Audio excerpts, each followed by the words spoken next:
विश्वास, भक्ति और आनंद का निरंतर जिक्र होता चला आ रहा है।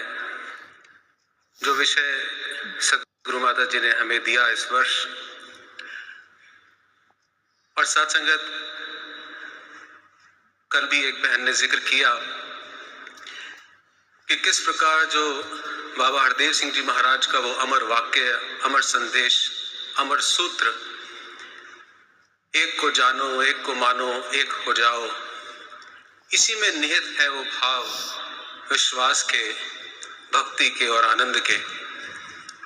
क्योंकि अगर एक प्रभु परमात्मा को जानना है तो सबसे पहले विश्वास करना होगा। बगैर विश्वास के हम सांसारिक ज्ञान भी प्राप्त नहीं कर पाते।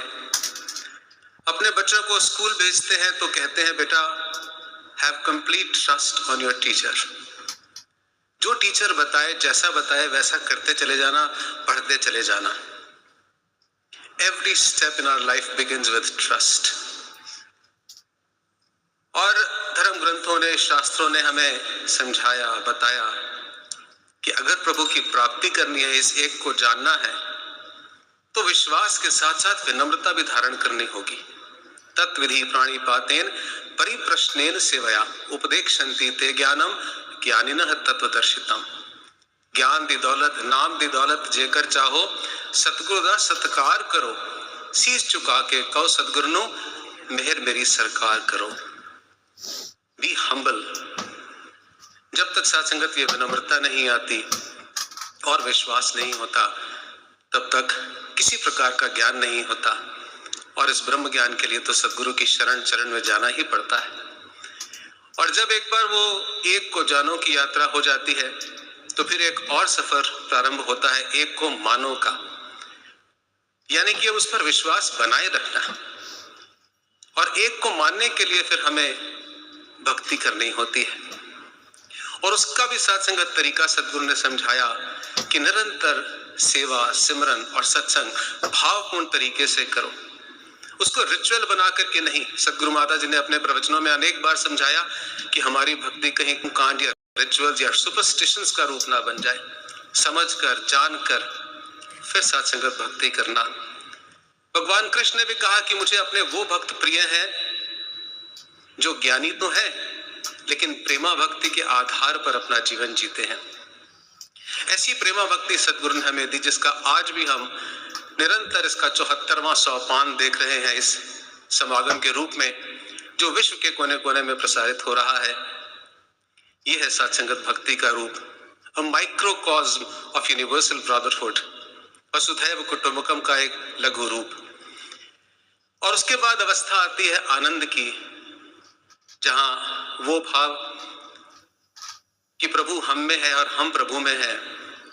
तू दरियाओं मेरा दाना बीना, मैं मछली कैसे अंत लहा, जय जय देखा तय तय तू, तुझसे निकसी फूट मारा। जिधर देखता हूं उधर तू ही तू है, कि हर शय में जलवा तेरा हूबहू है। लेकिन साथ संगत इस भाव को कई बार जीवन में जी पाना इतना सरल नहीं होता। एक शायर ने एक शेर लिखा, कहा कितना कमजोर है मेरा ईमान, पता लगता है घर में आया हुआ मेहमान बुरा लगता है। मैक्रो लेवल पर तो मैंने कह दिया ईश्वर कण कण में है, जर्रे जर्रे में है, पत्ते पत्ते में है, लेकिन वो घर में आया हुआ मेहमान मुझे बुरा लग रहा है।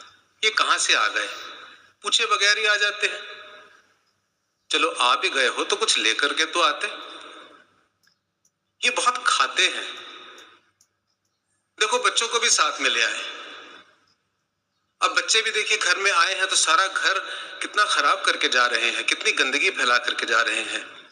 मुझे ईश्वर नहीं दिखा उन मेहमानों में, उन मेहमानों के बच्चों में। मेरा ईमान कमजोर हो गया। मुझे घर में आया हुआ मेहमान बुरा लगता है। This is where I have to live trust. This is where I have to live devotion, and this is where I have to find bliss inside me. यहां परीक्षा होती है साथ संगत। और तेरी मेरी के चक्कर में, इस भाव में कि किसी ने मेरे साथ अच्छा किया तो मैं करूंगा। ऐसा सिलसिला होता है कि किस पर विश्वास करे, कौन करे, ये तय ही नहीं हो पाता। एक बेकरी में एक मक्खन देने वाला, मक्खन सप्लाई करने वाला व्यक्ति आता था और रोज आधा आधा किलो के पैकेट्स दे करके जाता था। बहुत समय तक व्यापार चलता रहा। एक दिन बेकरी वाले के मन में आया, चलो मैं वजन कर लेता हूं। वजन किया तो कम निकला तो कंप्लेंट कर दी, केस डाल दिया। कोर्ट में केस पहुंचा जज साहब के सामने। जज साहब ने मक्खन वाले को, सप्लायर को बुलाया। हाँ, ये क्या करते हो, कम वजन देते हो, तुम्हारे पास कोई तराजू, कोई स्केल नहीं है जिस पर तोल करके इसको दिया करो। वो गरीब सा पोल्ट्री फार्म ओनर जो मक्खन लेकर के जाता था, कहने लगा, माय लॉर्ड, मैं गरीब इंसान हूं, मेरे पास कोई तराजू नहीं है, पर हाँ एक तरीके से मैं तोलता हूं। जज साहब ने पूछा, क्या तरीका है? कहने लगा कि मैं रोज जब मक्खन देने जाता हूं तो इसी बेकरी से ब्रेड लेकर के आता हूं और उसका वजन भी आधा किलो ही होता है। बस मैं तराजू के एक बल्टरे में उस ब्रेड को रख देता हूं और जितना मक्खन आता है वो ला करके यहां पर दे देता हूं। जज साहब को बताना पड़ा बेकरी वाले को, भाई साहब पहले अपनी ब्रेड का वजन ठीक कीजिए। विश्वास कौन करे, शुरुआत कौन करे? शुरुआत मुझे करनी होगी। I will have to begin showing trust. अपने घर में, परिवार में, पड़ोस में, काम के स्थान पर, हर जगह मुझे शुरुआत करनी होगी, क्योंकि मैं ब्रह्मज्ञानी हूं।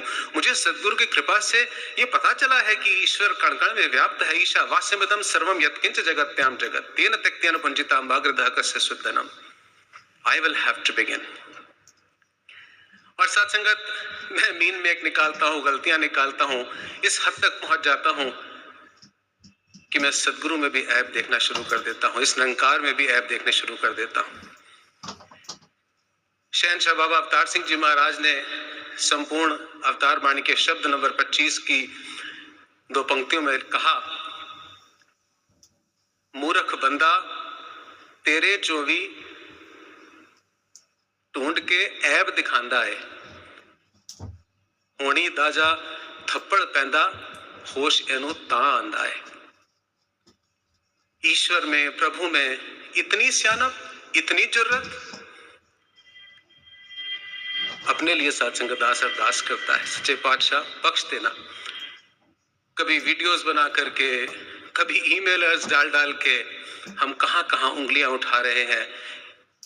और दास बहुत डरते हुए इस बात को कह रहा है, क्योंकि बाबा हरदेव सिंह जी महाराज ने कहा था, कभी दूसरों पर उंगलियां मत उठाना, कभी ये बात मत कहना कि इसके साथ जो हो रहा है इसको इसकी करने का फल मिल रहा है। सच्चे पातशाह बहुत भय के साथ अपने लिए सिर्फ अरदास कर रहा हूं कि कभी इस मूर्खता के अंदर मुझे मत फंसा देना, मुझे अपने चरणों का दास बना के रखना, पूर्ण विश्वास बख्शना। क्योंकि अगर विश्वास अधूरा है तो भक्ति भी अधूरी है, और अगर भक्ति अधूरी है तो आनंद भी अधूरा है। पूर्ण विश्वास देना, पूर्ण भक्ति देना, पूर्ण आनंद देना, साथ संगत जी प्यार से।